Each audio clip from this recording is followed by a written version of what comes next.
नमस्कार दोस्तों। तो मेरा नाम है देव चौहान और आज हम जिस टॉपिक के ऊपर बात करने वाले हैं उसका नाम है क्रिप्टो करेंसी मार्केट। तो बहुत सारे लोगों को ये क्वेश्चन रहता है कि क्रिप्टो करेंसी क्या है, क्रिप्टो करेंसी में कैसे प्राइस अप और डाउन होती है, प्राइस कैसे डिसाइड की जाती है और उसका फ्यूचर में स्कोप क्या है, इंडिया में लीगल है कि नहीं। तो ऐसे सब क्वेश्चन हमारी माइंड में चलते रहते हैं और क्रिप्टो करेंसी में इन्वेस्ट करना है कि नहीं। तो ये सब क्वेश्चन मैं इस वीडियो में कवर करने वाला हूँ, तो आप इस वीडियो को पूरा और ध्यान से ज़रूर देखना। तो चलिए बिना किसी टाइम गवाए हुए हम वीडियो को स्टार्ट करते हैं। पहला क्वेश्चन हमारे माइंड में आता है कि what is a crypto currency. Crypto currency है क्या? तो एक ऐसा करेंसी जो वर्चुअल है और ये सिक्योर होता है क्रिप्टोग्राफी में, और ये पूरी जो टेक्नोलॉजी है वो बेस्ड है ब्लॉकचेन टेक्नोलॉजी पे। तो ये ब्लॉकचेन टेक्नोलॉजी क्या है उसके बारे में हम देखते हैं। चलिए, तो ब्लॉकचेन मतलब आप कोई भी डेटा अपना, मतलब क्रिप्टो करेंसी में आप ट्रांजेक्शन कर रहे हो या तो फिर मान लो कि आप कोई करेंसी खरीद रहे हो, तो ये पूरा जो डेटा होता है वो ये ब्लॉकचेन में डेटा स्टोर होता है। अपने कोई क्रिप्टो करेंसी खरीदा, जो ये लिखा आएगा XYZ crypto currency by XYZ person, तो वो डिटेल्स ऐसे लिखी जाएगी एक ब्लॉक में, और ऐसा सबका डेटा सबका नाम के साथ लिखा जाएगा पूरा डेटा, और जो ब्लॉक फुल हो जाएगा। मतलब एक बार आप सबके ट्रांजेक्शन वहाँ पे सेव करने हैं, स्टोर करने हैं, तो वो एक बार फिल हो जाएगा ब्लॉक, उसके बाद दूसरा ब्लॉक रखा जाएगा और वो कनेक्ट होगा पहले वाले से, तो वो दूसरा ब्लॉक भरेगा, उसके बाद तीसरा ब्लॉक रखा जाएगा। तो यही उसके नाम के मुताबिक ये कनेक्टेड होती है, तो इसके ब्लॉकचेन टेक्नोलॉजी कहते हैं। और ये अब क्वेश्चन ये भी आता है कि हम सबका ट्रांजैक्शन वहाँ पे दिखाया जाता है और वहाँ पे बताया जाता है, तो ऐसा नहीं कि मतलब सिक्योर कैसे हुआ।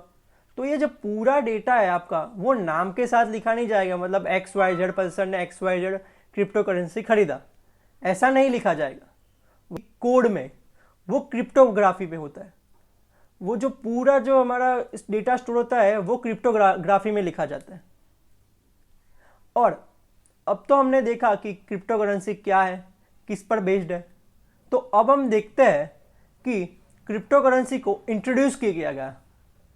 तो चलिए, तो जो सेंट्रलाइज सिस्टम है, हमारी जो बैंक है वो सेंट्रलाइज सिस्टम है।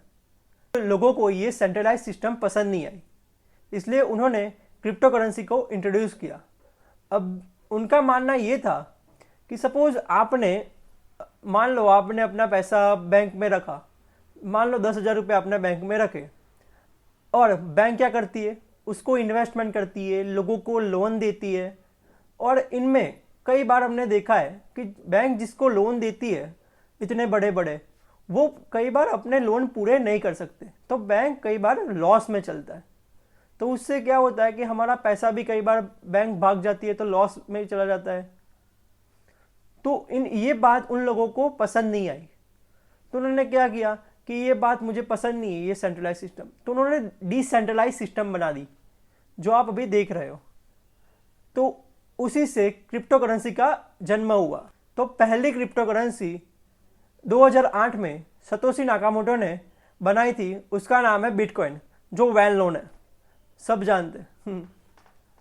अब जानते हैं ये कि क्रिप्टो करेंसी की प्राइस कैसे अप और डाउन होती है। हमने देखा अब तक कि क्रिप्टो करेंसी क्या है, क्रिप्टो करेंसी को इंट्रोड्यूस किया गया। अब ये देखते हैं कि उसकी प्राइस और अप और डाउन कैसे होती है।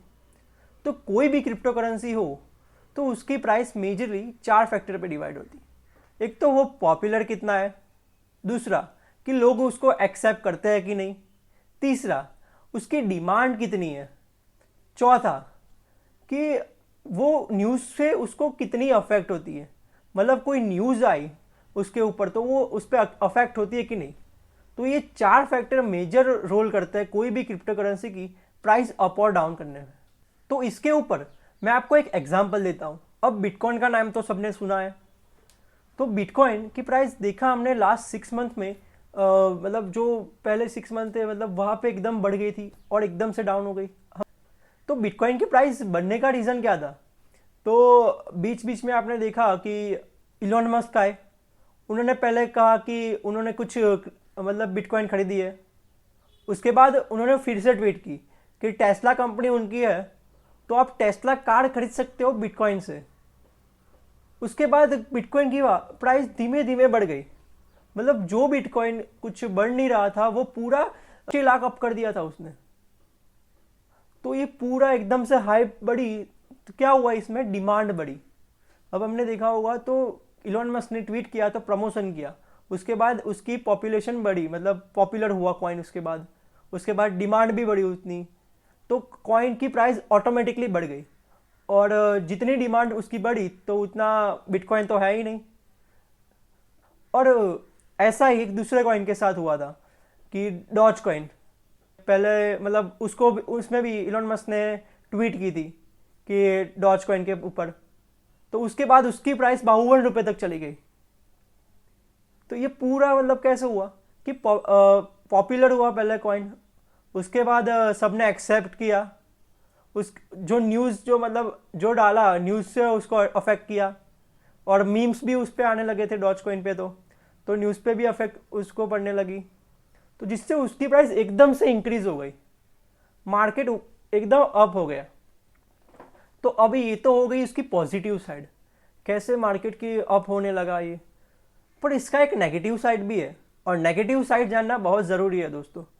तो नेगेटिव साइड ये है कि जैसे बिटकॉइन की प्राइस बढ़ी थी एकदम से, तो वापस से इलॉन मस्क ने ट्वीट किया वापस कि अब टेस्ला कार में बिटकॉइन एक्सेप्ट नहीं होगा। ये ट्वीट की कि टेस्ला कार में बिटकॉइन एक्सेप्ट नहीं होगा। उसके बाद फिर से एक न्यूज़ आई कि टर्की में क्रिप्टो करेंसी बैन हो गई पूरी। उसके बाद चाइना में से न्यूज़ आई कि बिटकॉइन की माइनिंग रोक दी गई, क्योंकि उसमें एनर्जी कंजप्शन बहुत ज़्यादा होता है। इसलिए ये सब फैक्टर की वजह से, ये सब न्यूज़ जो आई ना, उसकी वजह से बिटकॉइन के प्राइस एकदम से घटने लगी। मतलब छठे महीने तक आपको मार्केट क्रैश हो गया था पूरा, ऐसा ही मान लो आप, पूरा ऐसी सिचुएशन आ गई थी। अब ये तो हमने पूरा देखा कि प्राइस अप कैसे होती है, डाउन कैसे होती है। तो अब हम देखते हैं कि क्रिप्टो करेंसी इंडिया में लीगल है कि नहीं। तो 2017 में क्रिप्टो करेंसी ट्रेडिंग इंडिया में रोक दी गई थी, मतलब उस पर बैन लगाया गया था, पर गवर्नमेंट ने वो बैन 2020 में हटा दिया गया है। मतलब आप क्रिप्टो करेंसी में ट्रेडिंग कर सकते हो। वो लीगल टेंडर नहीं आया अब तक। लीगल टेंडर मीन्स के आप मान लो कि आप बिटकॉइन लेकर शोरूम में गए और बोले कि मतलब एक बिटकॉइन देता हूँ, कार्ड दे दे मेरे को, तो वो नहीं देगा। वो लीगल टेंडर अभी नहीं आया। आप ट्रेडिंग कर सकते हो पर लीगल टेंडर अभी तक नहीं है। तो अब लीगल टेंडर की बात करें तो वो क्यों नहीं आ रहा? आई थिंक मेरा ओपिनियन ये है कि कोई भी करेंसी लीगल टेंडर मिले तो वो स्टेबल होनी चाहिए थोड़ी हद तक। मतलब माने तो अगर आपने शोरूम में जाकर अगर बोला कि एक बिटकॉइन दे रहा हूँ, शोरूम वाले को बोले कि एक बिटकॉइन दे रहा हूँ, मुझे कार्ड दे दो, उसने कार्ड दे दी, तो अगर बिटकॉइन प्रॉफिट में हुआ, मतलब 5 मिनट में देख लो, 5 मिनट में वो एकदम से प्रॉफिट हो गया, ग्राफ एकदम से प्लस हो गया, तो रिग्रेट अगर आपको होगा उस टाइम कि मैंने मतलब कार्ड नहीं लेनी चाहिए थी, 5 मिनट बाद लेनी चाहिए थी, ऐसा होगा आपको, मतलब सेटिस्फेक्शन नहीं होगा आपको। उसके बाद अगर लॉस में गया बिटकॉइन, मतलब जो क्रिप्टो करेंसी से आपने ली होती कार्ड, बिटकॉइन अगर लॉस में गया, एकदम से उसका ग्राफ नीचे चला गया, तो शोरूम वाले को ऐसा होगा कि सेटिस्फेक्शन उसको भी नहीं होगा कि 30 का मतलब जितने की कार्ड है उससे पैसे डाउन हो गए, तो दोनों को सेटिस्फेक्शन नहीं मिलेगा। तो अगर हमें कोई ऐसी करेंसी चाहिए जो लीगल टेंडर है, हाँ लोग बोलते हैं कि लीगल टेंडर आएगा, पर लीगल टेंडर आ जाए तो थोड़ा स्टेबल होना ज़रूरी है। तो ऐसी कोई टेक्नोलॉजी अभी क्रिएट करनी पड़ेगी हमें, या मॉडिफाई करना पड़ेगा, जिससे वो करेंसी स्टेबल हो सके। और लास्ट में अब मैं मेरा ओपिनियन आपको देता हूँ कि क्रिप्टो करेंसी लीगल है, मतलब उसमें इन्वेस्ट करना चाहिए कि नहीं करना चाहिए। देखो, क्रिप्टो करेंसी वैसे तो लीगल है, पर उसमें इन्वेस्ट करने से पहले आप उस पर अपनी रिसर्च कर लें। किसी के देख के या किसी के बताने से कोई प्रॉफिट कर रहा है उसको देखकर आप इन्वेस्ट कर रहे हो तो ये एकदम गलत बात है। आप उस पर जांचे, रिसर्च कर ले थोड़ी खुद से। मतलब आपने ऐसा मत करना कि सपोज मतलब कोई कमा रहा है, मतलब मान लो आपका फ्रेंड उससे पैसे कमा रहा है और आपने देखा आपका फ्रेंड आपसे बोल रहा है कि मैं तो इतना कमाया भाई, उससे उतने निकाले 10 दिन में और ऐसा सब कुछ, महीने में इतने निकाले, और आप उससे ऐसे होकर बोले इतना तो ये सब कमा रहा है, मैं भी कुछ ट्राई करता हूँ, और एवे ही चले जाओगे क्रिप्टो करेंसी मार्केट में, तो आपका लॉस पक्का है उस टाइम। तो पहले कुछ भी करो उससे पहले समझ लो कि वो क्या है। आप क्रिप्टो मार्केट में घुस रहे हो तो उसमें समझ लो कि क्या है ये मार्केट, करता क्या है, कैसे प्राइस अप होती है, डाउन होती है, समझ लो थोड़ा। जो भी करेंसी पे आप खरीद रहे हो उस पर थोड़ा रिसर्च करो, उसके बाद आप जाओ। और मेरा पर्सनल मानना ये है कि आप कोई भी करेंसी खरीदो, कोई भी क्रिप्टो करेंसी, तो उस पर ऐसे चल के ही खरीदना कि जितने पैसे आप उस पर लगा रहे हो, अगर बाद में वो पैसे चले जाए तो भी मुझे कोई प्रॉब्लम ना हो। मतलब पार्टी फंड, अगर आप पार्टी करने जा रहे हो तो कुछ रिग्रेट नहीं होगा जितने भी उड़ा के आओगे, तो ऐसा रिग्रेट ना हो तो उतने ही पैसे आप लगाना, क्योंकि उसमें रिस्क बहुत है। उसका ग्राफ बहुत वॉलेटाइल होता है, बहुत, मतलब एक दिन में बढ़ गया तो एक दिन में कम पूरा डिस्ट्रॉय भी हो सकता है, तो वो चेक कर लेना पूरे पहले। और जितना हो सके उतना पार्टी फंड से, या तो कोई भी जितना आप मतलब चला जाए तो भी कोई रिग्रेट ना हो, उतने ही पैसे आप क्रिप्टो करेंसी में लगाना, ठीक है। इसके साथ ये वीडियो अभी ख़त्म होता है। Thank you for watching this video. और इसका नेक्स्ट पार्ट, जो क्रिप्टो करेंसी के ऊपर स्कैम भी हो रहे हैं, मतलब जितना ये करेंसी बढ़ रही है उतने ज़्यादा स्कैम भी हो रहे हैं, स्कैमर की संख्या भी बढ़ रही है, वो नेक्स्ट पार्ट जल्दी आ रहा है, उसको देखना ना भूले। Thank you for watching this video. इसी के साथ मैं अगले वीडियो के लिए जाता हूँ। अगर आपको ये वीडियो अच्छा लगा हो तो इसको लाइक करें, शेयर करें और सब्सक्राइब करें, जिससे मेरा कॉन्फिडेंस भी